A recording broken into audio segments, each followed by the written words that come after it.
Hello, I'm back. I know it's been way too long since I did a video, and I waited so long that I almost forgot where I left off and had to actually watch the last video to try to make this a seamless production here.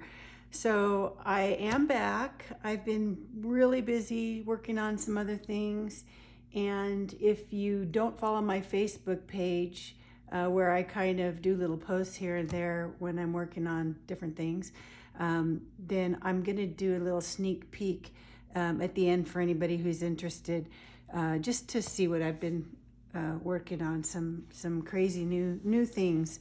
What we were working on, though, in this series is a Reader's Digest book that we're turning into an altered book keepsake journal. If you have not tuned into my channel before and you want to kind of catch up with what this is all about, go back and watch the video where I show a flip through of this colorful journal. So basically, I made this kind of first time ideas in here and decided to do a tutorial where I break it down into different episodes so that we can kind of go through together how to put something like this together. So I think I've done two parts. So this is going to be kind of the flip through from the last video. So if you haven't watched these, you might start at the beginning, or at least for this one to make sense, go back and watch part 2 tutorial. And that is going to be with the one with the removable book. So in the last video that I did, I had showed you where I had made this pattern. It was an idea I came up with overnight, and so I wanted to quickly make a pattern so I didn't forget my idea. So that's kind of a handy thing to do. That way, you know, you want to repeat something that you've designed before, you don't have to start all over from scratch. So I had made a pattern and I showed that. And then basically that video was going through how I picked out these papers. The one thing that I had started was this little booklet. This was in the previous tutorial, how I put that together. But I had to pick all the papers for this little section here. And so I did that in the last video and kind of showed you how I was going to put it together, and now it's done. So I want to break it down for you. The first one, just to give you a teaser if you didn't watch any of these, we had done this little removable booklet that sits in a little recess. So that was the very beginning, so you might want to go check that out too. So anyway, moving forward, I had decided that I'm going to fold the heart in the middle of this book and then kind of fan out from there. So I had sectioned off my heart so that I don't use those pages or remove them. And then I worked from the back forward because I wanted to do this little recessed in the back. In the other book, it was in the middle. So I just kind of thought if I rearranged things, it would be a little easier. So we started out with, this is going to be basically the back page. If you assume that this heart is a book, the folded heart I'm going to do, then this would be the back cover, and I'm going to do a front cover with the next section. I did mention, I think in one of the videos, the heart that I'm going to fold in the middle, that was a pattern I got off of an Etsy site. And when I went back and looked at it and put the link on it, she didn't have those listed for sale anymore. But I did contact her and she was happy to list those again. So you can find that heart pattern. It's the beginner heart pattern. I'll find the link again and put it in there for you. But she was kind enough to list some more of those so you can get that pattern. So the first section that I did, this is kind of a multi-part here. So I had the back cover, and then what is the back side of the lid to my the box section, and then in between that I wanted just another place for pockets and a place that I could do this removable book. Now if you wanted to, you didn't have to do all those sections. You could have had it just be one folio with the removable book in between, but because of the papers I picked out and kind of what I wanted to do with this one, I went ahead and I have a center section. Like I said, go back and watch the video and it'll show you how I picked out the papers and put all those together. So if you watched that one, this first part, I'm gonna do things I love about me.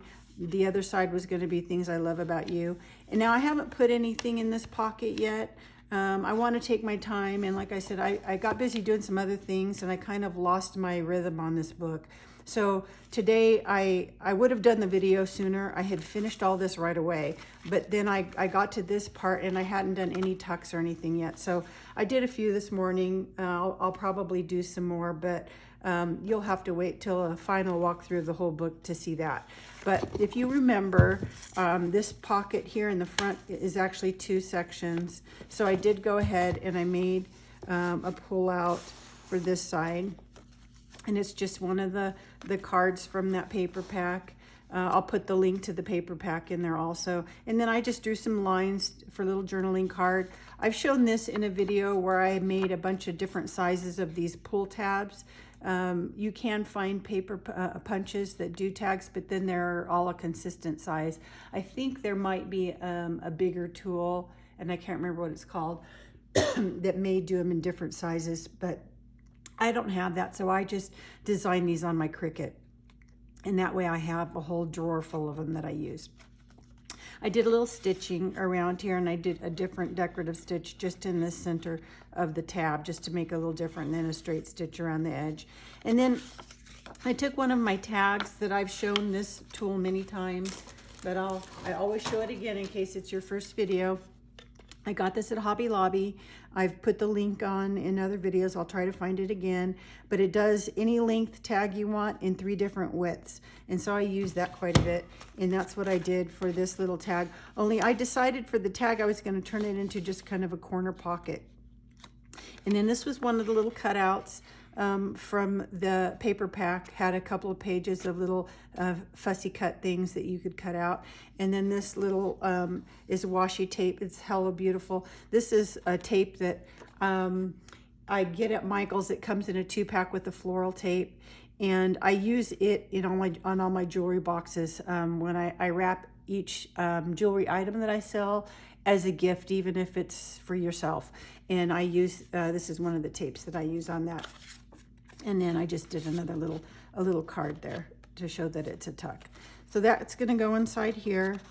And then I did just another little quick pull out here. So this was just another piece of paper from the same pack. I didn't write on the back lines on the back of this one. I may put some stamps or something on there, or photo corners for a place for a photo.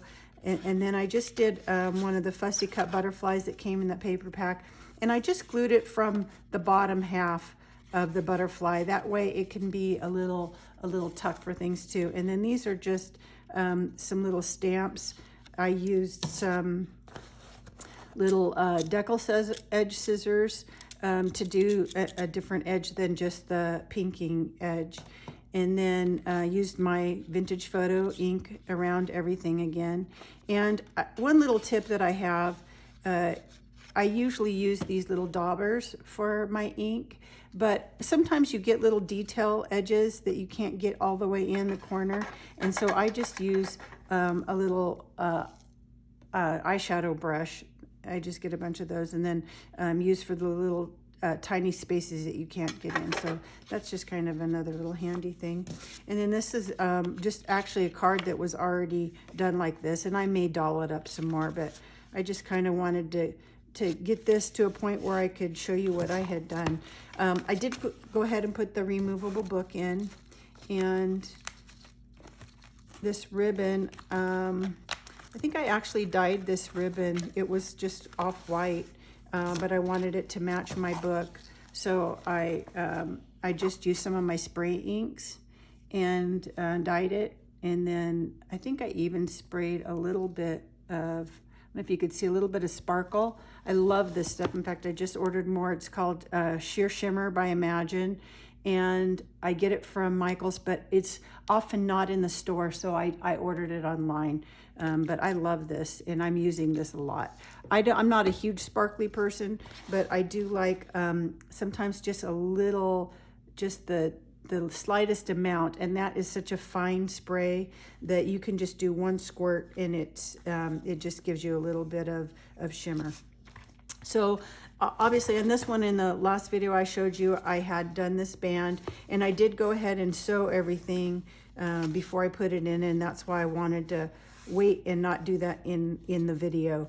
So this is the area that has that 1/8 inch. If you watch that, I had scored a bigger binding edge so that I could fit this little booklet in there. And the book that I made, like in the last one, I did this one for art. So that's why I made it removable. If you're gonna just write in it for journaling, you could have just left these as journal pages.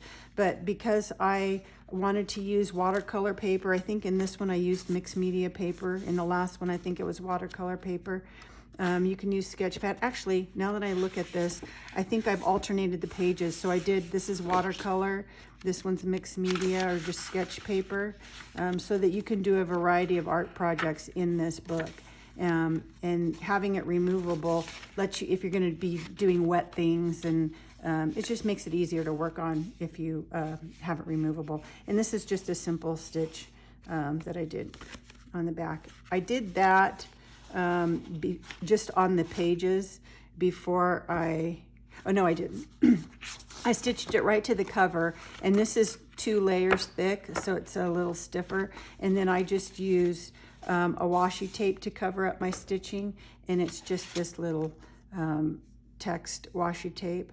I ordered a whole bunch of different ones online, and I will have to look at the company that I got these from. So I will find that and find the link, because I ordered a bunch of different ones at different widths and different kind of things. So anyway, that's what that is. Now again, I put my ribbon in and glued that in before I put these pages together. And I had somebody ask me after watching this what kind of glue and things that I used to put this in, and how many pages I had to remove. Did I get them all cleaned out perfectly, or were there little bits? Will it still work if there's little bits? So you can find that comment in my answer, I think. But basically in this book, because of the type of Reader's Digest it is, their pages are glued in. It's really easy to get those totally cleaned out. And I just use some of my jewelry pliers because it is kind of hard to get your fingers in there. But if you use jewelry pliers, and I have some that have a curved edge. Now let me show you what those look like. They're really handy because it allows you to get this curved edge right down into the binding, and you can grab that and just pull all those little bits out. So it does go together better if you have it completely cleaned out. But in this book, and I think in that video I showed, when I did this first one, I didn't have it cleaned out very much because I wasn't sure if it would make the other pages around it fall out. So I was afraid to try it. But then when I got here further back in the book, I totally cleaned them out right down to this fabric binding, and it worked out fine. So I use for the glue, and I think in the next time I'm gonna actually put a section together, I'll do all the stitching and whatever I'm gonna do and have it ready to go in, and then I'll actually video me putting it in so that you can see, because I'm always talking about how I use these little clips for everything while the glue's drying. So I'll actually demonstrate that so you can really see how close you need to get it in together. Now, this is not what I used for my binding, but you can find E6000 everywhere and it would work also. The glue that I did use was this Aleene's mixed media adhesive. It has a similar consistency to E6000 as far as it's kind of that clear, almost rubber cementy kind of look. But this, I believe, dries faster. So if you can find this one, Aleene's original mixed media adhesive, that will dry faster. So what I do is I put this glue into the binding where all the pages are removed first, put my ribbon down, put some more of this down, and then I just really push this in and hold it for a few minutes. Just manually hold that so that it will glue that the binding edge really deep into that crevice that you have.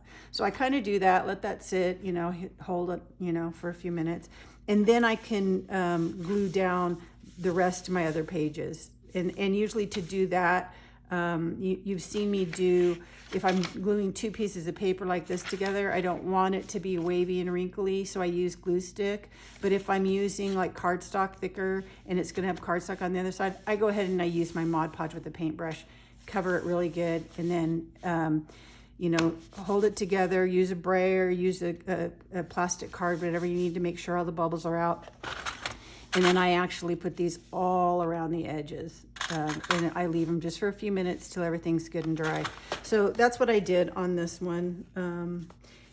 And this side I didn't, in the video I showed that there was a little piece remaining here, and I showed that because if you cut that off, those make little good, using this punch, little tags.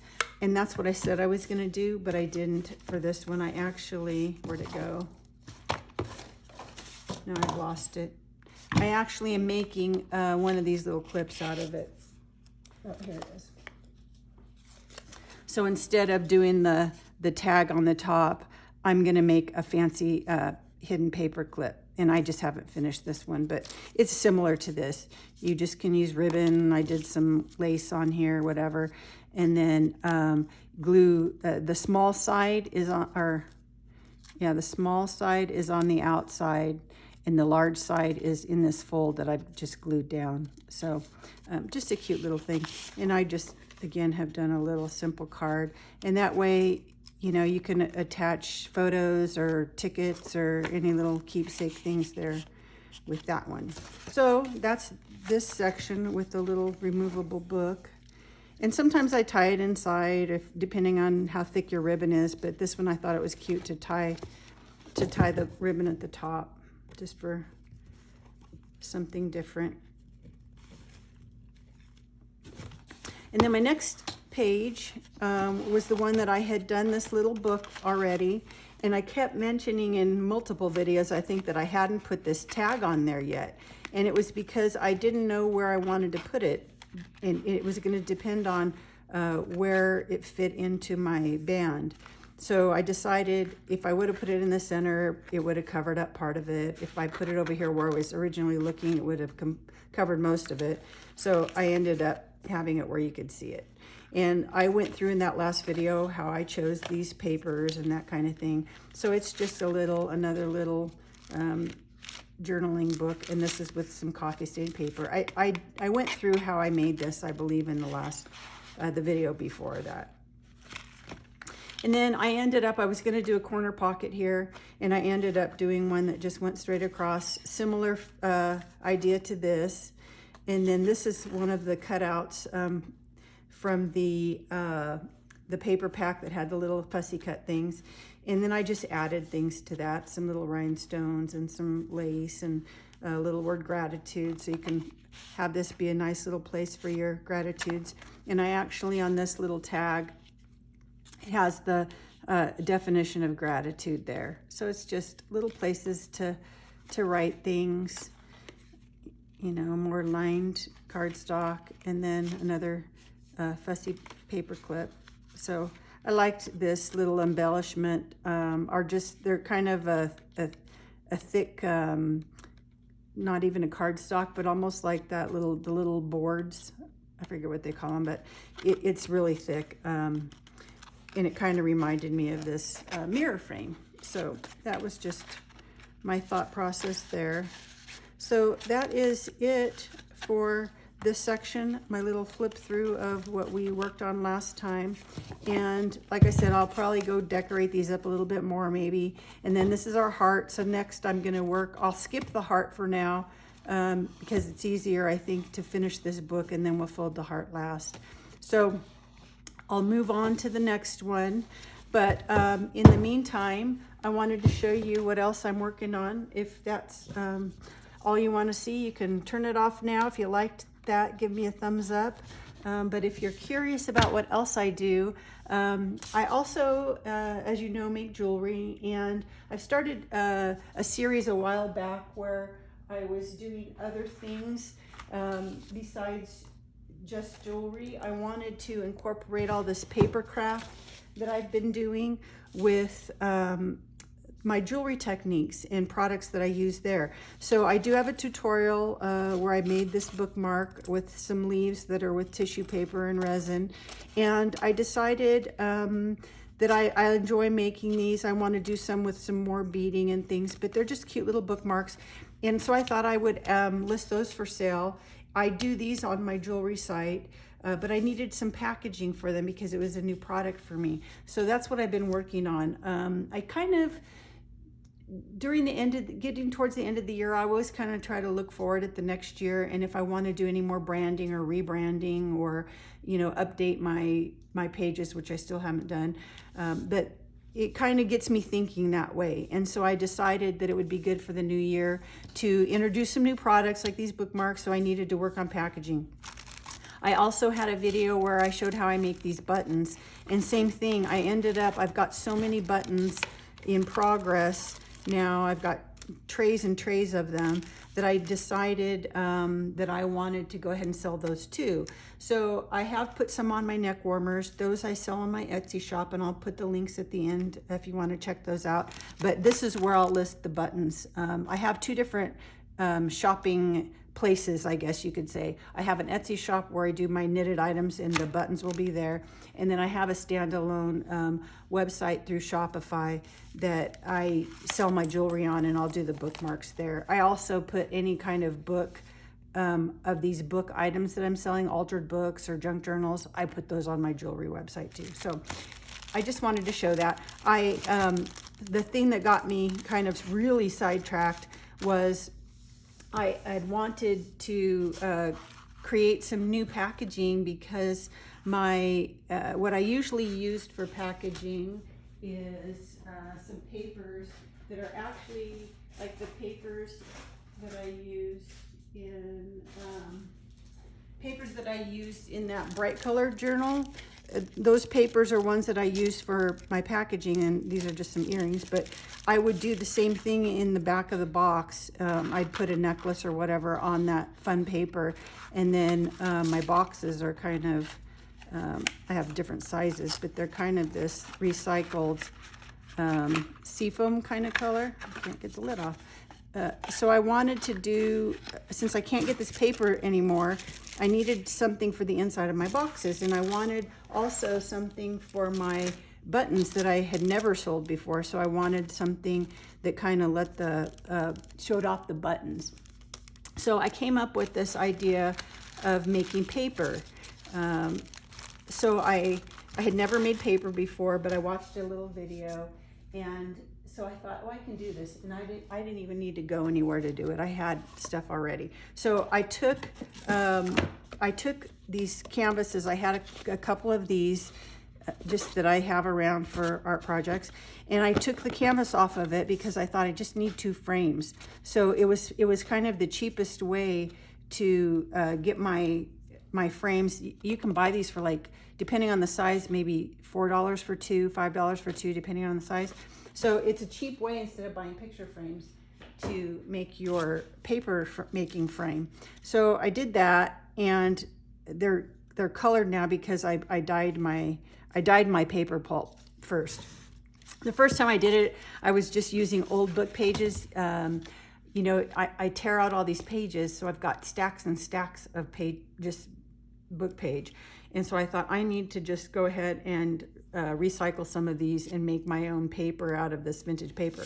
So I have a big plastic bin in my laundry room that I have full of the paper pulp. So you soak the little paper bits you tear up or run through your shredder for 24 hours. I just leave a big bowl of water with paper in there for, the next day I can pull some out. Use a blender, get it all nice and fine pulp. And then I just had my husband get me some window screen, and then I just used little push pins to push it around the edge. So you have one that's got you want to use the flat side. So you have one that's got the screen on it, and then this is just to keep your paper shape. So you just kind of dip it in there, and then I put it upside down. You take this one off, put it upside down on, I have some drop cloth that I use for texture underneath, and then you use a sponge, get the excess water out, and then you lift it up and the paper's there.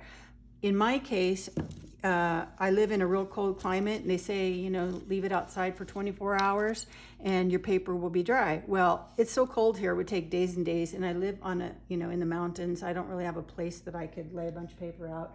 So I ended up, I have a steamer. If you go to my Facebook page, you'll see pictures, but I have a big steamer dryer that you use to, it has like 5 shelves that are screened to dry sweaters, and I never use it. And so I thought, oh, this is perfect. I can dry paper in there. So I can fit about 20 sheets of paper of this size in that dryer thing, and I have it dry in like an hour or two.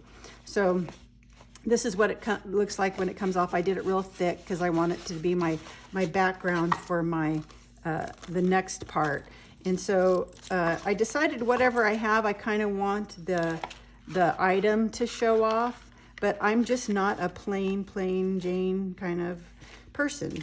So I decided I wanted to incorporate all this paper crafting things that I'm learning. So I decided that I would take, and I wanted to hand doodle. I couldn't find a corner design that I liked, so I wanted to hand doodle my corners. And then I used my ink I always use because I wanted just it to look more dimension, and I just love how the inked edges look. It just looks, has more depth. So I decided I would just do it on white cardstock for my main pattern, and then I scanned this into my computer, and I did one for the button size. I do bracelet boxes, so I did, you know, the bracelets sit in here, so I did a little heart on that one, but I just made all my different sizes, scanned them into my computer, and then I just print, for my copier, I printed onto craft paper cardstock. And then this one I did like a buttonhole stitch for my bookmarks. And then I sewed it onto my handmade paper. And then I did the same one. I did ones for necklaces where I did the 2 holes. And a lot of my necklaces are adjustable, so they don't have a clasp at the end, they slide. And so I needed a way to be able to put that type of necklace in here, so I just made a little slit, and that way it just looks like a little piece of art. And then I could put it in my box. So that led me to my other thing that's been discontinued, which is my tissue paper. And I sign them on the back, so everything's kind of, I wanted to look handmade and organic, but nice, you know. So the next thing I needed to do that was discontinued is the tissue paper that I use. And so I thought, I kept seeing on Facebook these free class for learning how to do pattern design. So I got Adobe Illustrator, which I don't know how to use, and had to teach myself that, which is a big learning curve. I'm kind of in the middle of another online class to learn how to do all the things that it does, but that's going to take a while. But in the meantime, I was able to actually do a design where I actually, crazy me, I'm not really a painter, like an artist painter, but I have stuff from learning my mixed media things. So I had painted all these little watercolor feathers, because I thought little boho feathers would be a cute pattern. So I painted the feathers, and then I scanned them in, and I'm learning how to do Adobe Illustrator to get them into a pattern. So my first attempt, days and days of frustration, I finally got it, and then I went to the company that makes the tissue paper and found out it was going to be much more expensive because I did it with so much color. If you do just 2 color, it's not as bad, but it made it quite expensive to have it printed. So I just did this on my photocopier, just to, I just taped a piece of tissue paper to a piece of 8.5 by 11 paper and ran it through my copy machine just to see what it would look like. So I like it. It would be good for my neck warmers. I think for jewelry, I want the pattern to be much smaller. So I need to redesign it again with smaller feathers. But I'll be able to do it using the same feathers. I just need to shrink them down. But I need to do that. But I also, it's not in my budget to do this tissue paper yet. So I'm going to have to go to plan B and maybe design something different. But that's what I've been working on, all this stuff. And it's just been kind of crazy nuts. And in the meantime, I also, to take out my frustration, I'm working on a bunch of hand-forged earrings because I needed to hammer something after all those days of computer frustration, because I'm not the most computer literate person, and I'm just trying to teach myself kind of with some online little, freebie classes and stuff. So it did introduce me to what's it called, Skillshare. I had never heard of that before, but it's all kinds of online classes that you can take, and it's a subscription. So I don't know how long I'll keep it, but I might learn some fun things there. So we'll see. Anyway, that's what I've been working on. That's why it took me so long to get to this video, because I was busy making all these wonderful little buttons, and I just am having so much fun doing them. But I keep finding myself spread thinner and thinner doing too many different things. So anyway, I hope that you enjoyed this little bonus at the end here. If you did, give me a thumbs up.